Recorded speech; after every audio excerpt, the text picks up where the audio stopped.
noite, graça e paz. Bom, e nós estamos aqui para engrandecer o nome do Senhor Jesus Cristo. E pela graça de Deus, Ele tem nos dado uma palavra que tem me sustentado e acredito que aos irmãos também. Nós já, nos dois últimos estudos em que tivemos oportunidade de considerar aqui com os irmãos, nós falamos sobre um tema, que é o tema da perseverança. E hoje é com base nesse tema que nós vamos caminhar mais um pouco, pedindo para que o Senhor fale conosco, fale ao coração de vocês, fale ao meu também, como todos aqui já disseram, desde o Hildo, na sua fala inicial, todos nós temos passado por tempos difíceis. E qual vai ser a nossa reação diante disso? O que a palavra tem a nos dizer? E o que ela nos ensina para os filhos de Deus é que nós precisamos e podemos perseverar. Então vamos caminhar mais um pouco a respeito desse tema, para que ele, não de maneira acadêmica, não de maneira impessoal, mas que isso seja ou tenha uma aplicação prática na vida de vocês e também na minha. Porque é para isso que nós estamos aqui, para louvar e adorar ao Senhor e para aprender da palavra como que nós vivemos aqui, enquanto Ele não voltar, enquanto Ele não vier nos buscar. Ok? Vamos orar? Pai de infinita graça, fala conosco nesta noite, a começar comigo. Nós necessitamos, Pai, de uma palavra. Vivemos tempos de aflição e precisamos, Pai, do Teu consolo, precisamos do Teu conforto. E a nossa oração é nesse sentido, Senhor. Vem acalmar o nosso coração. Vem tranquilizar, Pai, os nossos relacionamentos. Vem fortalecer a nossa fé em Ti. E vem nos firmar, Pai, cada dia mais na Tua palavra. Para que tenhamos descanso e esperança. É isso que nós Te pedimos nesta noite. E também a todos os irmãos que estão aqui presentes e aqueles que nos assistem pela internet. Fala, Pai, pelo poder do Teu Espírito, em nome do Senhor Jesus Cristo que nós oramos. Amém. E eu queria pedir ao Vanderlei que lesse para nós Mateus capítulo 10, versículo 22, que tem sido o nosso versículo-chave nesses estudos sobre a perseverança dos santos. Sereis odiados de todos por causa do meu nome. Aquele, porém, que perseverar até ao fim, esse será salvo. Aquele, porém, que perseverar até ao fim, esse será salvo. Então, perseverança é algo inerente ao cristão, ou aquele que entende que é cristão. No primeiro estudo que nós fizemos sobre esse tema, nós destacamos que pela perseverança dos santos, todos aqueles que verdadeiramente nasceram de novo, eles serão guardados pelo poder de Deus e irão perseverar, como cristãos. E só aqueles que perseverarem até o fim, realmente nasceram de novo.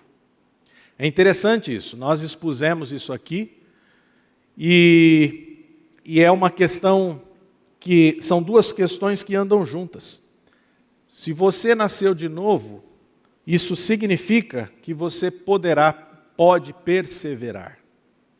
E se você é uma pessoa que persevera, isso é sinal de que você nasceu de novo.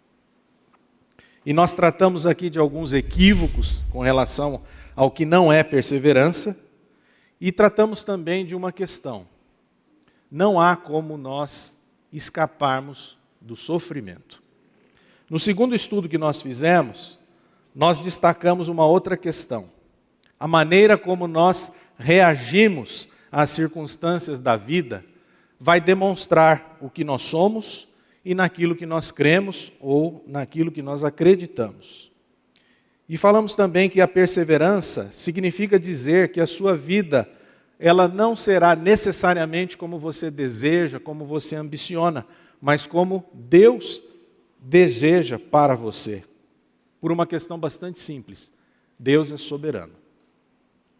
E também falamos um pouquinho a respeito dos obstáculos que todos nós vamos enfrentar nessa vida, mesmo sendo filhos de Deus.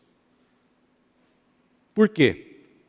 Porque existe uma aparente ideia, uma ilusória ideia de que, porque somos filhos, não passamos por dificuldades. Mas isso não é verdade, não é o que a palavra de Deus diz. E sendo filho de Deus, você tem condições de perseverar por conta do Espírito Santo que nos foi dado. Inclusive foi lido aqui no início da nossa reunião esse texto. Então tratamos a respeito disso. E hoje, o que nós gostaríamos de tratar aqui com vocês? Nós vamos continuar com esse tema, abordando mais especificamente a questão do sofrimento, que decorre das tribulações e provações dessa vida. Entender o sofrimento e por que ele ocorre na nossa caminhada cristã. Isso é muito importante no processo da perseverança. Entender o sofrimento. Por que passamos por sofrimento? Por que nós sofremos? O cristão é como uma obra em andamento. E essa obra somente será concluída na glória, quando estivermos junto com o Pai. Até lá, nós estamos sendo trabalhados. Nós somos como que uma operação do Senhor. Ele opera, Ele trabalha e Ele nos conduz. Então, nesse sentido, que eu gostaria de conversar com vocês hoje aqui, e com aqueles que nos assistem na internet. Do ponto de vista humano, o grande problema que impede as pessoas de perseverarem é o sofrimento, a existência do sofrimento. Em meio a ele ficamos fragilizados e nós não conseguimos perseverar. Na verdade, nós buscamos qualquer alternativa para fugir do sofrimento. É assim que nós normalmente reagimos. Fazemos qualquer negócio para escaparmos do sofrimento. Só que do ponto de vista bíblico, o sofrimento é exatamente o mecanismo que Deus tem e que Deus permite e utiliza na vida dos seus filhos para que eles perseverem. Então, por um lado, a nossa natureza tenta escapar do sofrimento. E nós justificamos que nós não conseguimos perseverar por conta da presença dele. Só que o mecanismo de Deus é exatamente usar do sofrimento para que você e eu possamos perseverar. Em outras palavras, sem sofrimento, o caráter de Cristo dificilmente será forjado em cada um de nós. Então, compreender o que é o sofrimento e aonde ele vai nos levar através da direção do Senhor é algo que nós precisamos compreender, que nós precisamos saber. Isso é um paradoxo? É, mas a Bíblia é cheia de paradoxos. Não adianta você querer compreender a Bíblia com a sua mente. São coisas ilógicas, são coisas que nós não entendemos. Mas Deus, ele trabalha exatamente dessa forma. E é o que diz Romanos 5,3, parte B, que nós já lemos aqui, mas eu gostaria de reforçar com vocês. Sabendo que a tribulação produz perseverança. A tribulação produz perseverança. Então, a maneira como nós reagimos ao sofrimento vai determinar o estilo da nossa caminhada cristã nessa vida. Se o sofrimento é um impedimento ou um empecilho para o seu crescimento, e isso fará com que você fique estagnado, paralisado. E é o que acontece muitas vezes. Diante do sofrimento, nós paralisamos. Não conseguimos nos mexer. Ficamos absolutamente frágeis. Por outro lado, se o sofrimento é uma ferramenta, é um instrumento de Deus para desenvolver em você a capacidade de resistir às pressões da vida, isso fará com que você, ao final, possa superar essas dificuldades, fortalecendo a sua fé e forjando o caráter de Cristo em você. Então, cabe a nós agora compreender o que o sofrimento faz. De que maneira eu estou reagindo a esse sofrimento? Com base nos meus sentimentos ou com base naquilo que a palavra de Deus nos ensina? É dessa maneira que nós precisamos entender, para não ficarmos exatamente à mercê ou fragilizados. O sofrimento, então, o que ele é? Ele é um bom termômetro da nossa fé, para medir a temperatura da nossa fé. Ninguém gosta de sofrer. Claro, nem eu. Nem temos prazer no sofrimento, pois isso seria masoquismo ou sadismo. Por outro lado, eu me perdi aqui, peraí. Nós não gostamos de sofrer e nem temos prazer no sofrimento. A questão é que o sofrimento, então, o que ele vai fazer conosco? Ou ele vai nos afastar de Deus, ou ele vai nos aproximar de Deus. Ele pode nos afastar devido à nossa rebeldia e à nossa autossuficiência, ou ele vai nos aproximar, por mais que isso seja algo ilógico e para as pessoas. Porque muita gente vai falar assim, como assim? O sofrimento vai me aproximar do Senhor? Mas é exatamente isso que ele faz. De duas uma, ou você se rebela e se afasta, ou você se aproxima ainda mais. Quando o sofrimento ele nos afasta de Deus, é porque nós estamos confiando, não estamos confiando nele. E os nossos olhos ficam focados mais nas circunstâncias do que no Deus que controla as próprias circunstâncias. Quando nos aproxima, é porque normalmente nós estamos reconhecendo a nossa total falência e demonstramos a nossa total dependência dele. E crendo então na sua soberania. Agora, tudo isso talvez você não entenda, e eu também não. Mas o que nós vamos fazer? Nós precisamos olhar para a palavra, tirar os nossos olhos das circunstâncias. Se você ficar com os olhos nas circunstâncias, e normalmente são as circunstâncias adversas da vida, você vai sucumbir. Nós não temos escolha, a não ser olharmos para a nossa bússola, que é a palavra do Senhor. Então, como que nós fazemos isso? Por meio da fé. E o que é fé? Fé é a convicção daquilo que não se vê. Por isso que é uma contradição.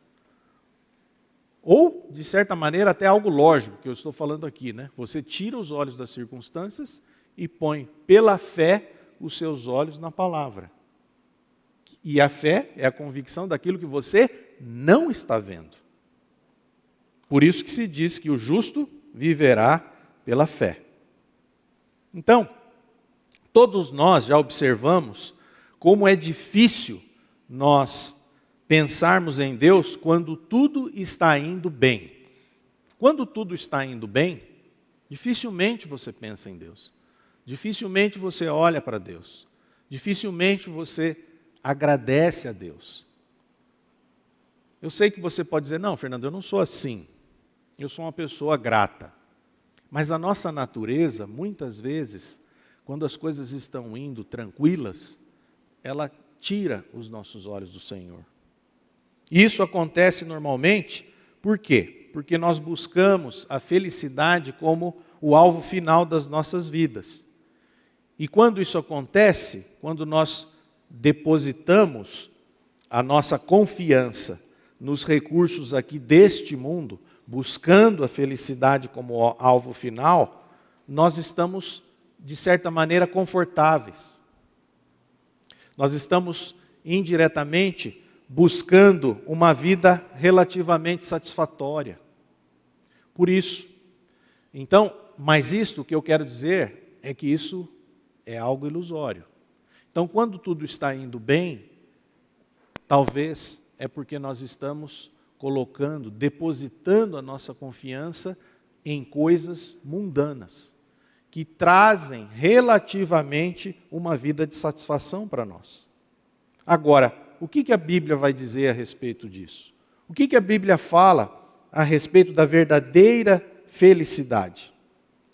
Verdadeira felicidade não é um sentimento de plenitude. A verdadeira felicidade não é algo que nós sentimos porque você está com uma vida satisfatoriamente boa, confortável.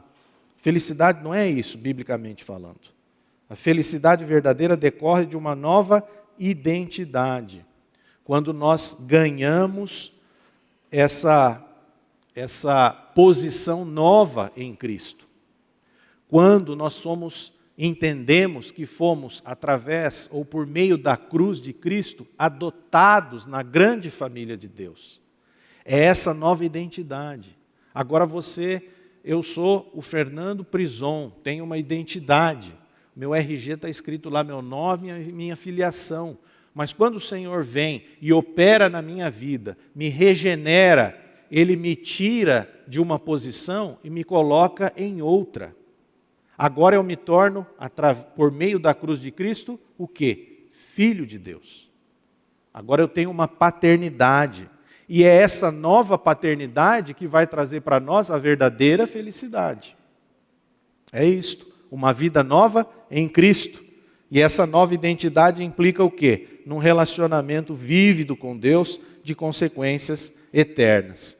O que eu quero dizer aqui, então, meus irmãos, é que nós não buscaremos a Deus, não buscaremos o seu reino, não buscaremos a sua justiça, enquanto aquilo que nós chamamos como nossa vida continuar sendo algo satisfatório para nós.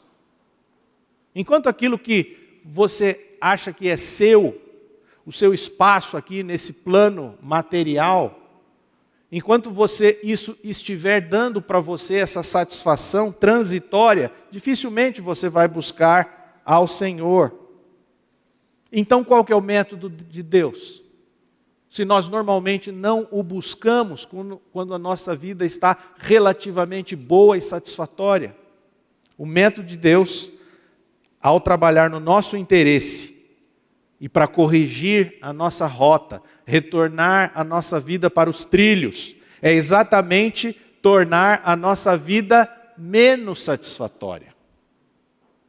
Agora, como que Ele vai tornar a nossa vida menos satisfatória dentro desse plano aqui físico que nós estamos vivendo?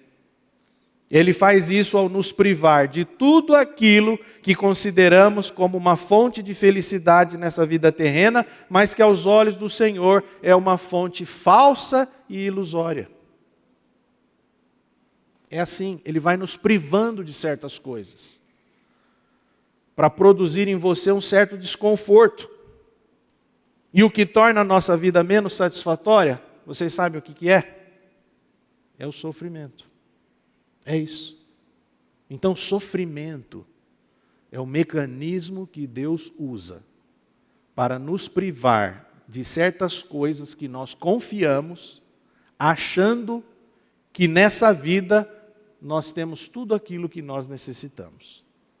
E Deus permite o sofrimento para tirar você dessa vida relativamente satisfatória.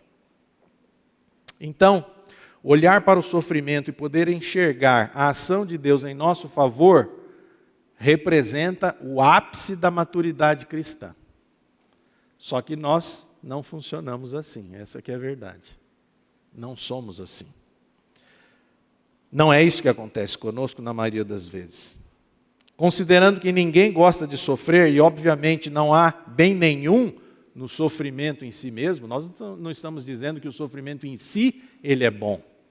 Mas não há bem nenhum no sofrimento. Quando passamos por situações de dor, nossa primeira reação qual é? É questionar Deus. Questioná-lo. Por que Ele está permitindo que eu passe por essa situação de tribulação? Nós acabamos racionalizando as coisas, quando na verdade o que nós deveríamos fazer é exercitar ainda mais a nossa fé, quando passamos por dor e sofrimento. O escritor e teólogo irlandês C.S. Lewis, ele escreveu o seguinte, abre aspas, o sofrimento é o megafone de Deus para despertar um mundo surdo. Pensamos em Deus como um piloto pensa em seu paraquedas. Ele está lá para emergências, mas o piloto espera que nunca tenha de usá-lo. É lamentável arriarmos a bandeira e nos render a Deus quando o barco já está afundando. É lamentável nos dirigirmos a Ele como o último recurso. Se Deus fosse orgulhoso, Ele dificilmente nos aceitaria em tais condições. Contudo, Ele não é. Fecha aspas. Graças a Deus que o Senhor não é orgulhoso, porque C.S. Lewis aqui descreve exatamente como é que nós fazemos. Quando não tem mais solução, aí nós recorremos a Deus. Infelizmente, nós agimos assim. Mas Deus já sabe disso. Ele já sabe que você é uma pessoa finita, Ele já sabe que você é incrédulo e que você tem dificuldades. Deus permite o sofrimento na vida dos seus filhos por causa da sua graça e do seu grande amor por nós. E se Deus permitiu o sofrimento do seu próprio filho, eu pergunto, por que Ele não permitiria o nosso sofrimento, já que nós também somos filhos? Já que também fomos regenerados por Ele? Já que também agora participamos da grande família de Deus, porque fomos adotados por meio da cruz de Cristo? Por que Ele não permitiria? Ele permite. Romanos capítulo 5, versículo 8, Paulo diz: Mas Deus prova o seu próprio amor para conosco pelo fato de ter Cristo morrido por nós, sendo nós ainda pecadores. Cristo morreu. Deus permitiu que o próprio Filho padecesse na cruz pelos nossos pecados. E Ele fez mais, Ele nos incluiu na sua morte. Por que que nesse plano terreno, nesse momento, Ele não permitiria que nós sofrêssemos? Então, é uma quebra de paradigma. Nós precisamos entender o que a palavra de Deus diz. Compreender o que é esse sofrimento e qual o propósito que ele tem na nossa vida. Deus nos conhece e sabe que somos um povo incrédulo e de dura cerviz, que somente aprende por meio do sofrimento. Vejamos o caso de Abraão. Sendo Deus onisciente, Ele sabia de antemão o que Abraão iria fazer, sem submetê-lo a nenhuma prova. Será que Deus já não sabia o que iria acontecer? Claro que Ele sabia. Por que então Deus permitiu que Abraão passasse por uma verdadeira tortura ao ordenar o sacrifício do seu filho Isaque? Será que isso não foi desnecessário? Deus não sabia?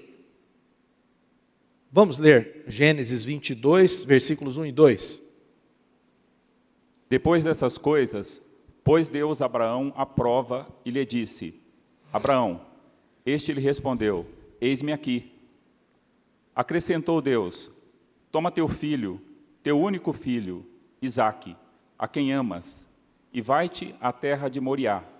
Oferece-o ali em holocausto, sobre um dos montes, que eu te mostrarei.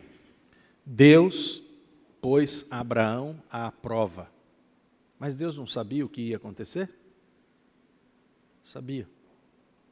Independentemente do que Deus sabia, Abraão não saberia que a sua obediência podia suportar semelhante ordem, enquanto o acontecimento naquele monte não lhe ensinasse.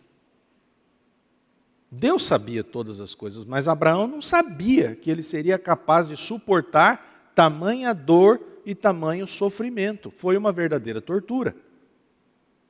Agora, ele só compreendeu isso depois que ele passou por esse fato. E é fato que os cristãos têm tribulações, mesmo como qualquer outra, assim como qualquer outra pessoa. Todos nós passamos, né? Em Romanos capítulo 5, versículos 3 e 5, Paulo diz que os cristãos respondem às suas provações regozijando-se nelas, alegrando-se nelas, por mais estranho e anormal que isso possa parecer. Vamos ler?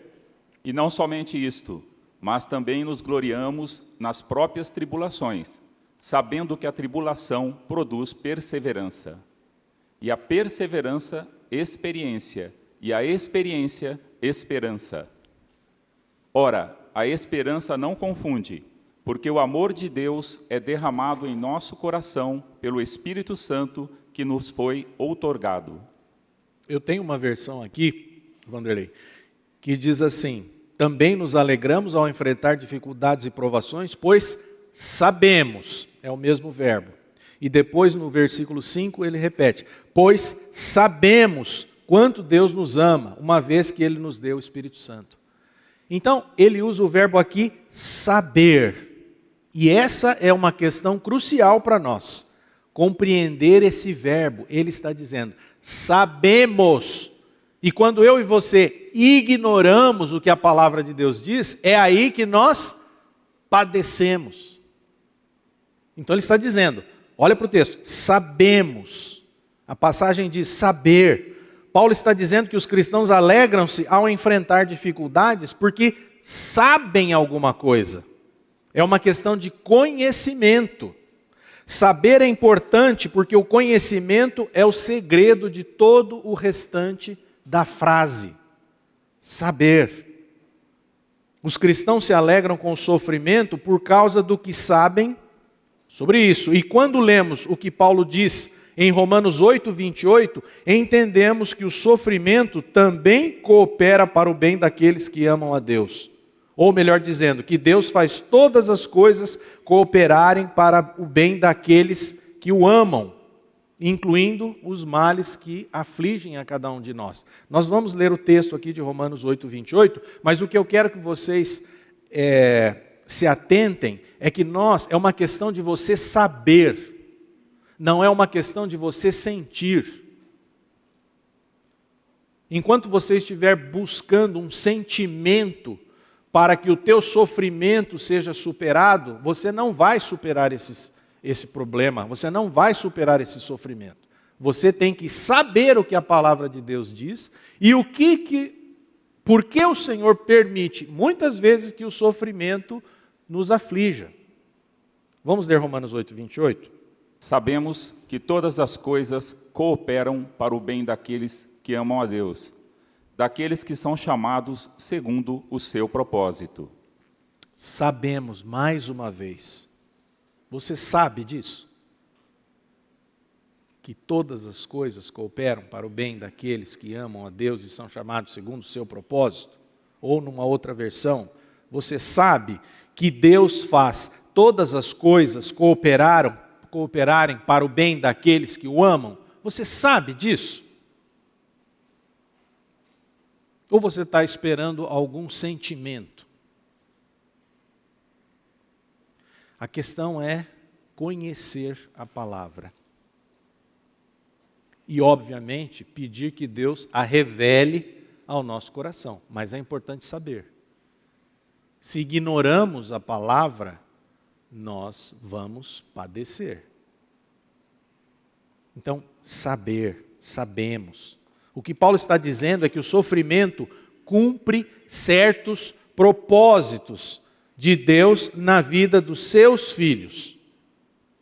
Ele cumpre. Como assim, Fernando?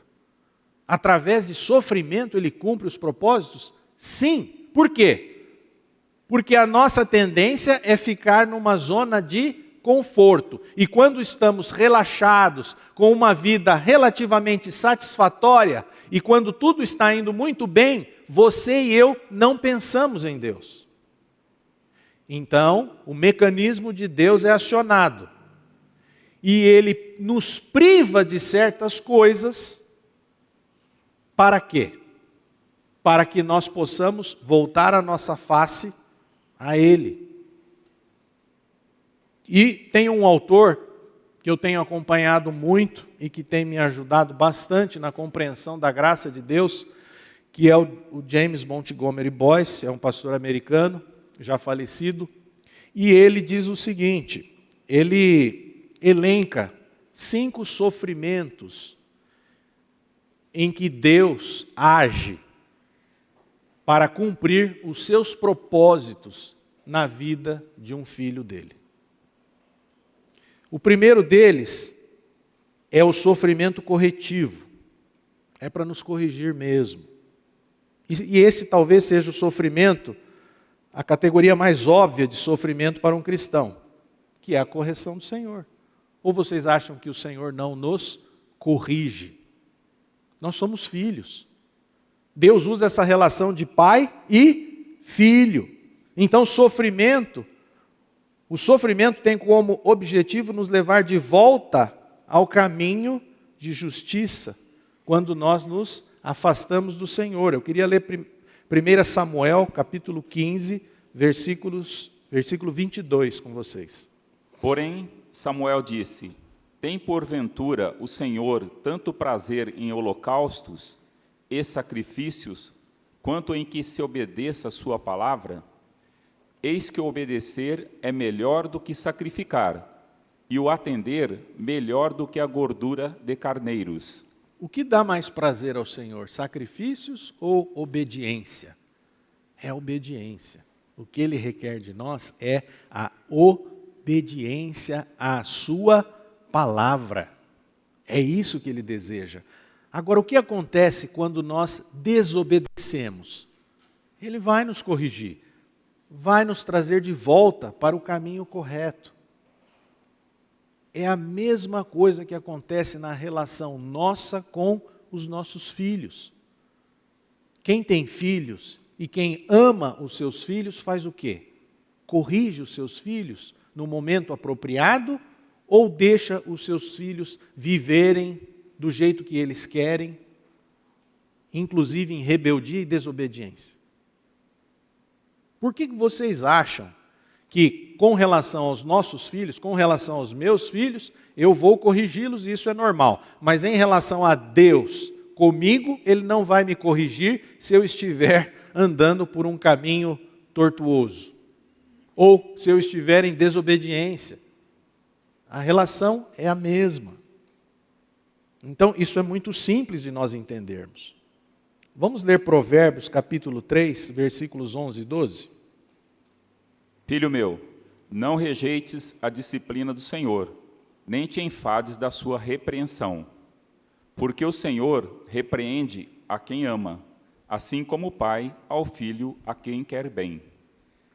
Quando nós, pais, corrigimos os nossos filhos e acabamos infligindo algum tipo de dor neles, é porque nós somos sádicos?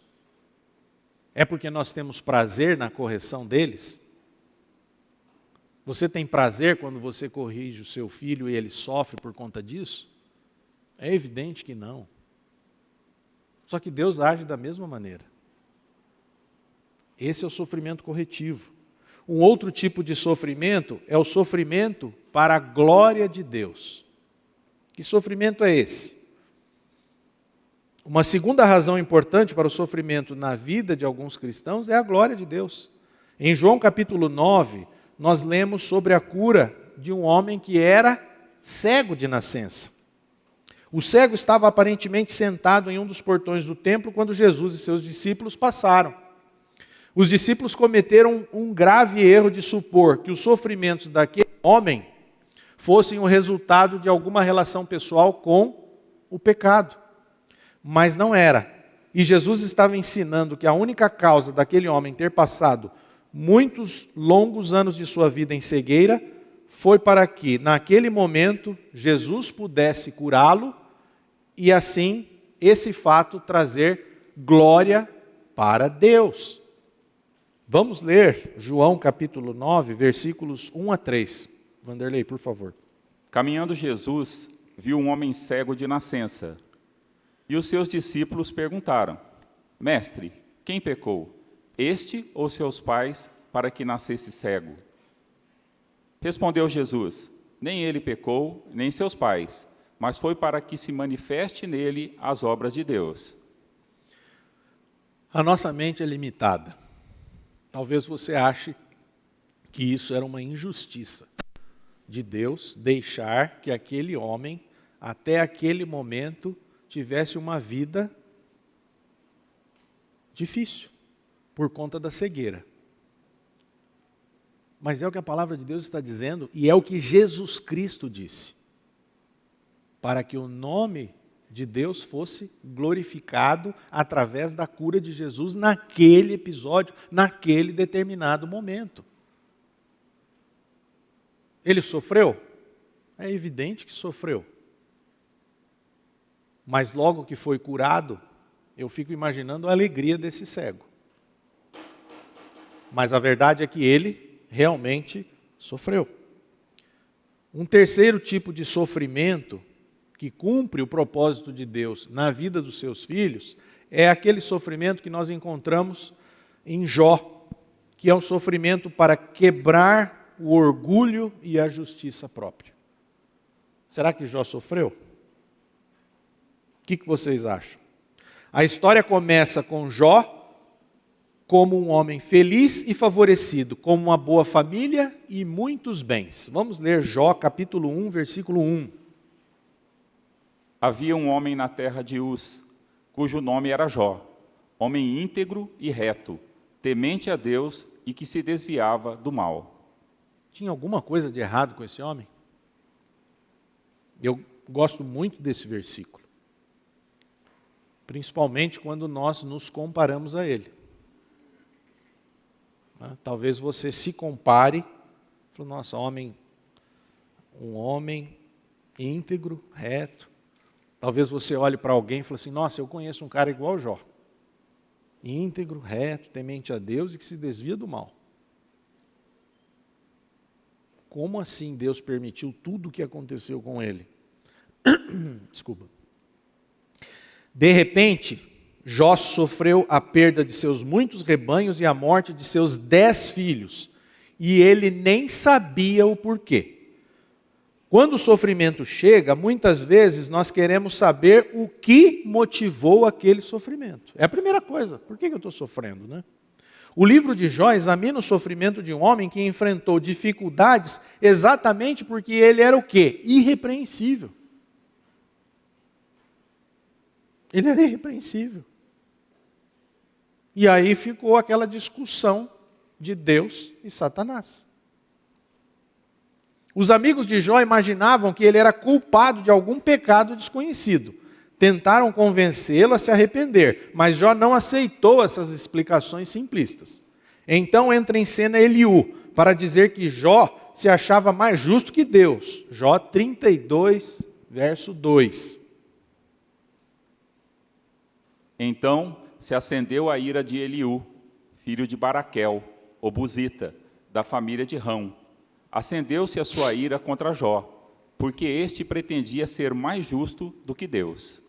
Ele era irrepreensível, ele era íntegro, ele era justo, ele era tão justo que ele achava que era mais justo que Deus. Pode uma coisa dessa? Pode.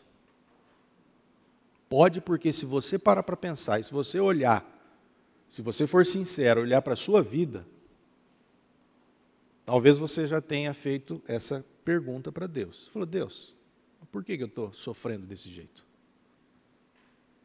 Por que o Senhor está permitindo? Eu faço tudo certinho. Eu tenho até ministério lá na igreja. Eu honro a minha esposa. Educo os meus filhos no caminho do Senhor. Não sou desonesto na balança lá do comércio. Por fim, Deus entra em cena. Contudo, em vez de dar a Jó as respostas que ele buscava, Deus o confronta. Jó então demonstra arrependimento e reconhece que não tem direito de questionar o Senhor. E ao final, Deus abençoa Jó. Na verdade, o livro de Jó é um registro das limitações do raciocínio humano. A nossa mente, o nosso raciocínio é limitado. Nós não entendemos nessa questão da luta contra esses problemas difíceis. Por que pessoas boas sofrem? E pessoas cristãs? Nós não entendemos, nós não sabemos o que está acontecendo lá no céu. Como aconteceu aqui, no caso de Jó. Deus está mostrando que o propósito da vida está em um relacionamento correto e de obediência com Ele, e não em circunstâncias agradáveis. Você não foi chamado para ser feliz, você foi chamado para glorificar a Deus. É para isso. Se você está achando que veio até Deus para ter uma vida de fartura e para ser feliz, você não entendeu a mensagem da palavra de Deus. Essa é uma mensagem, como disse o meu irmão Márcio Mizubuchi hoje, na pregação da manhã, é uma pregação triunfalista. E as igrejas estão cheias. Mas essa não é a mensagem do Evangelho. Não é. Você não veio, você não foi chamado para ser feliz. Você foi chamado para glorificar a Deus. Essa é a visão que nós temos de ter. Então, para enfrentar as adversidades, é necessário o quê? Disposição de curvar-se de modo reverente diante de Deus e confiar na na bondade soberana do Senhor. Nós precisamos reconhecer isso, mesmo nas circunstâncias adversas e no nosso sofrimento. No dia da calamidade, qual é a atitude apropriada dos seres humanos? É adorar a Deus e bendizê-lo.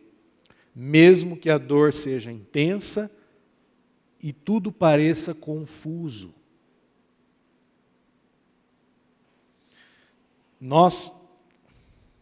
Eu e a Cristina temos acompanhado uma irmã que perdeu seu marido faz exatamente 30 dias. Eles são jovens e lutaram durante muitos anos para conseguir engravidar. E aí, finalmente, ela engravidou e nasceu o filhinho deles. Só que o filhinho deles tem 2 meses. E o pai faleceu de Covid. Nós não entendemos essas coisas. A mãe está passando por um momento muito difícil, de muita dor, de muito sofrimento. Mas o que nós vamos fazer? Nós vamos lamentar? Ela vai ficar se lamentando? Ou nós vamos crer num Deus soberano? O que ainda traz um pouco de conforto para ela é que o marido era uma pessoa que conhecia ao Senhor Jesus. Então hoje nós temos certeza de que ele está na glória com o Pai. Mas é uma situação de muito sofrimento. Difícil de compreendermos isso. Mas o que nós vamos? Nós vamos crer no quê? Na vontade, na bondade soberana do Senhor. São situações que não se entendem. É como Jó. Jó não estava entendendo o que estava acontecendo com ele. Mas no caso de Jó, Deus também queria trabalhar. Queria mostrar algo para Satanás e também trabalhar na questão da justiça própria de Jó. Há ocasiões em que os propósitos divinos, ao permitir o sofrimento, não são visíveis. Você não vai enxergar, nem eu. No entanto, no final, Jó se aproxima de Deus por meio da dor. Jó 42, versículos 5 e 6. Eu te conhecia só de ouvir, mas agora os meus olhos te veem. Por isso me abomino e me arrependo no pó e na cinza. Me abomino. Olha que ponto. Um homem que se achava mais justo do que Deus. Agora ele se abomina. Agora ele chegou no fim de si mesmo. Deus cumpriu o seu propósito na vida de Jó? Cumpriu. Através do quê? O sofrimento. Tem explicação? Você não vai enxergar muitas vezes explicação para muita coisa que acontece. Mas ou ficamos com a palavra, ou reconhecemos que Deus é soberano sobre todas as circunstâncias, inclusive as adversas, ou cremos que Deus trabalha na vida dos seus filhos, inclusive através do sofrimento, ou você vai ficar rebelde com Deus para o resto da sua vida. E isso não vai resolver absolutamente nada. Na minha vida também, não vai resolver. E o último sofrimento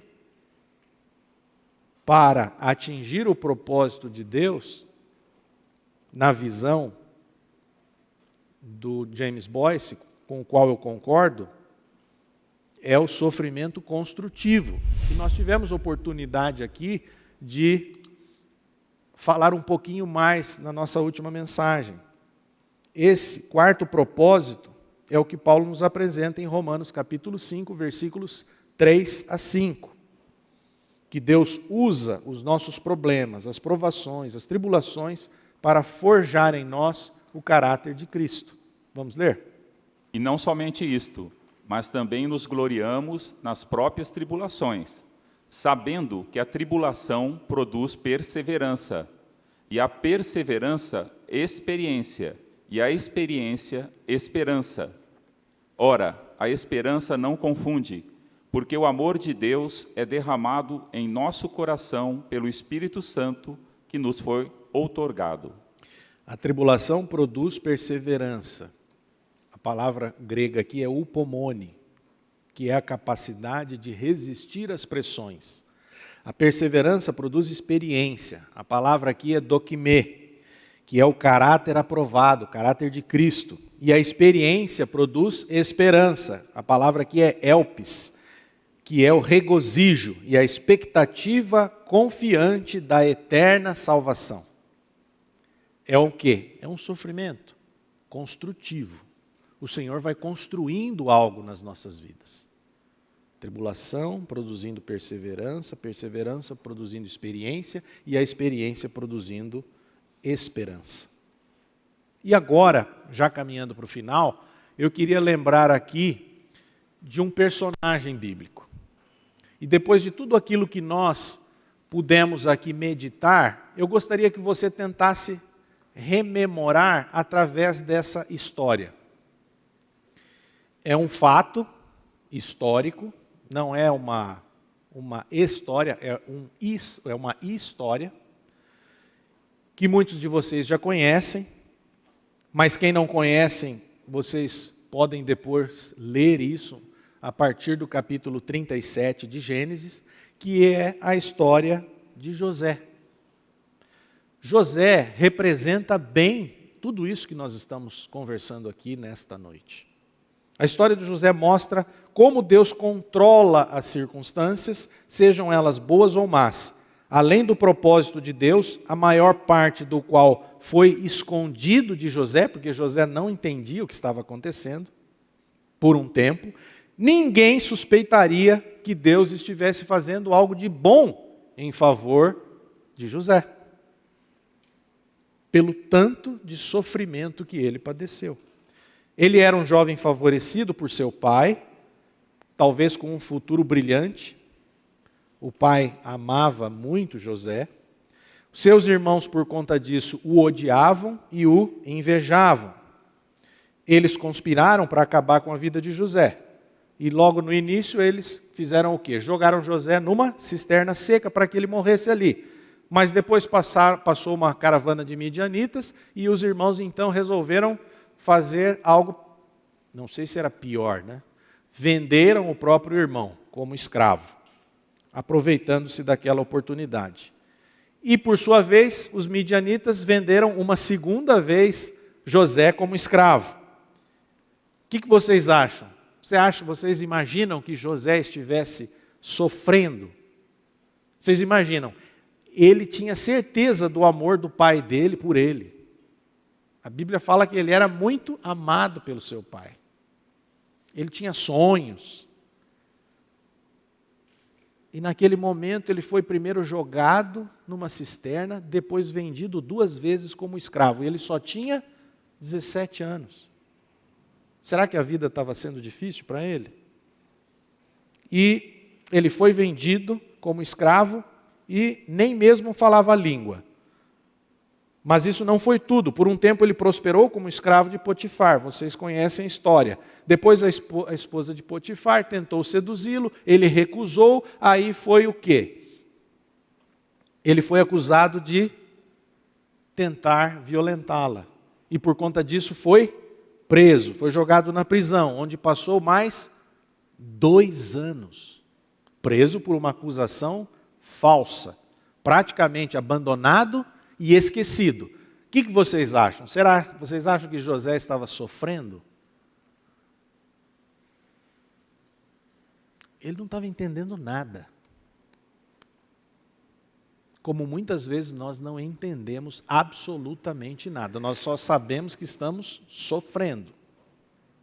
Tudo isso, por pior que fosse, era apenas o caminho pelo qual Deus planejava elevar José ao trono do Egito, para ser o segundo homem em poder, ficando apenas abaixo do faraó. O faraó teve um sonho, ninguém poderia interpretar, então o mordomo-chefe do faraó, que estivera na prisão com José 2 anos antes, lembrou-se de como José havia interpretado seus sonhos. Então ele disse ao faraó, e José foi retirado da prisão, levado ao tribunal, onde ele facilmente forneceu a explicação do sonho de faraó. O faraó então ficou impressionado, promoveu José, e José então passou a ser o grande homem do Egito. Tanto em relação à colheita dos grãos, armazenagem e tudo mais. Era o grande homem. O favor do seu pai, os seus sonhos, o ódio dos seus irmãos, o abandono na cisterna seca, a passagem da caravana midianita, a venda como escravo uma primeira vez, a venda como escravo uma segunda vez, agora para Potifar, o fascínio da esposa do seu senhor, a falsa acusação de estupro, a prisão injusta por 2 anos, o abandono, o esquecimento e o sonho do faraó. São todas as circunstâncias, muitas delas extremamente adversas, das quais José passou, mas elas foram usadas por Deus para o grande e supremo bem de José e de muitas pessoas. O próprio testemunho de José, proferido anos depois em uma conversa com seus 11 irmãos, diz, vamos ler Gênesis capítulo 50, versículos 19 e 20. Respondeu-lhes José, não temais. Acaso estou eu em lugar de Deus? Vós, na verdade, intentastes o mal contra mim, porém Deus o tornou em bem, para fazer, como vedes agora, que se conserve muita gente em vida. Deus é soberano, meus irmãos. E olha o que aconteceu aqui na vida de José. Ele diz, intentastes o mal contra mim, porém Deus o tornou em bem. Muitas vezes, nós só enxergamos o mal. Muitas vezes, nós não estamos entendendo nada. Apenas estamos sofrendo e muito. Mas nós não podemos ficar presos no sentimento do nosso sofrimento. Nós precisamos olhar para a palavra e para o Deus que controla as circunstâncias. E compreender que Deus opera seus propósitos através do sofrimento na vida dos seus filhos. Definitivamente. Ou então, Deus não é soberano. Ou então, você não é filho. Se Deus começou uma boa obra na minha vida, se Ele me resgatou do império das trevas e me trouxe para o seu reino de luz, se Ele me fez incluir na sua morte, na sua ressurreição, para dar-me a sua vida, a vida do alto, me tornando um filho, Ele cuida de mim, Ele cuida de você. Ainda que você esteja passando por dor e sofrimento, por dificuldades e provações, ainda que. Isso é uma questão de fé. E fé é a convicção dos fatos que você não vê. Então não fique esperando ver alguma coisa para tentar superar o sentimento de dor que você está passando. É pela fé. O justo viverá por fé e não por vista. Então o nosso problema talvez seja assim: Senhor, me dá fé. Porque eu sou incrédulo, eu não consigo crer na sua palavra e nas suas verdades. Derrama fé no meu coração. Aí ele vai dizer para você, olha, leia lá Romanos 10, 17. A fé vem pelo ouvir e o ouvir da palavra de Cristo. É dessa maneira que o nosso coração vai sendo transformado. E aquilo que você reputava como algo horrível, como o fim, onde não há mais esperança, ele vai começar a trabalhar. Nós não entendemos muito as coisas do Senhor, mas nós podemos crer na palavra e crer que Ele é soberano. Então, concluindo, porque fomos regenerados por Deus, temos agora a vida do Filho em nós. Será que isso é pouco, gente? Você tem a vida do Filho. Se você foi regenerado, se você creu na obra da redenção que Jesus Cristo realizou na cruz, você é uma pessoa regenerada. Se você é uma pessoa regenerada, você tem a vida do Filho. Como assim? Nós temos a vida do Filho e Deus nos desamparou?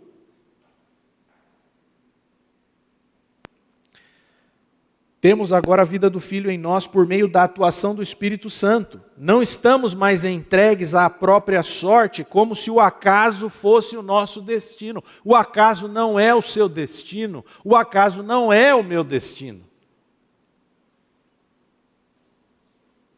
Estamos debaixo da soberana graça de Deus. E por isso, abre aspas, sabemos que Deus faz todas as coisas cooperarem para o bem daqueles que o amam e que são chamados de acordo com o seu propósito. Nós sabemos. Se você não tivesse lido nunca esse versículo, talvez você dissesse, eu não sabia, mas agora você sabe. Você sabe que todas as coisas cooperam. Inclusive aquelas que geram dor e sofrimento em você, e não aquelas que são apenas coisas boas. Relembrando aqui o que nós falamos no início, nós temos a tendência de nos afastar e não pensar em Deus quando tudo está indo muito bem. E como disse C.S. Lewis, o sofrimento é o megafone de Deus para um mundo surdo, e para eu que sou surdo. Então Ele permite o sofrimento, para que você ouça a voz dEle, para que você ouça a palavra dEle, e compreenda que Deus tem um propósito a ser cumprido na sua vida. Não se trata de uma questão de sentimento, mas de conhecimento. Essa é a chave. Muitas vezes o sofrimento é um sentimento, mas nós estamos querendo superar o sofrimento com outro sentimento. Agora não é mais sentimento. Agora é a racionalidade da palavra de Deus. E o exercício da fé, que é a convicção daquilo que você não vê. Não espere sentir, mas pela fé creia na palavra de Deus. O Senhor permite o sofrimento na vida dos seus filhos para o cumprimento de propósitos que muitas vezes até desconhecemos. Não se lamente pelas provações e dificuldades que enfrenta. Antes, reconheça que Deus está operando e conduzindo sua vida a fim de forjar em você o caráter de Cristo. Porque você é filho, você tem condições de perseverar. Você é filho. Você tem condições de perseverar. Deus te deu essa capacidade. Mas para quem é filho? Para aquele que nasceu do alto, para aquele que tem a vida de Cristo. Então era isso que eu gostaria, essa mensagem que eu gostaria de trazer aqui hoje, pedindo ao Pai agora que revele isso para o seu coração, assim como Ele revele isso para o meu coração. Eu acredito que ninguém aqui nesta sala, e talvez até dos irmãos que nos assistem pela internet, estão isentos de sofrimento ou não estão passando por sofrimento. Sim, nós estamos passando. Eu estou passando. Só que como que eu vou reagir a isto? Essa é a questão. Então que Deus nos abençoe e nos traga entendimento a respeito desse assunto. Amém? Vamos orar? Pai, graças te damos mais uma vez por esse momento e pela tua palavra que foi pregada. Te agradecemos, ó Pai, porque não estamos sozinhos. Temos agora a vida de Cristo em nós e a direção e condução do teu Espírito, além do fato que sabemos que o Senhor nos ama com amor eterno. Vem tratar conosco, Pai, e nos dar um novo paradigma para a questão do sofrimento, a fim de que possamos perseverar. É no nome do teu Filho Jesus Cristo que nós oramos. Amém.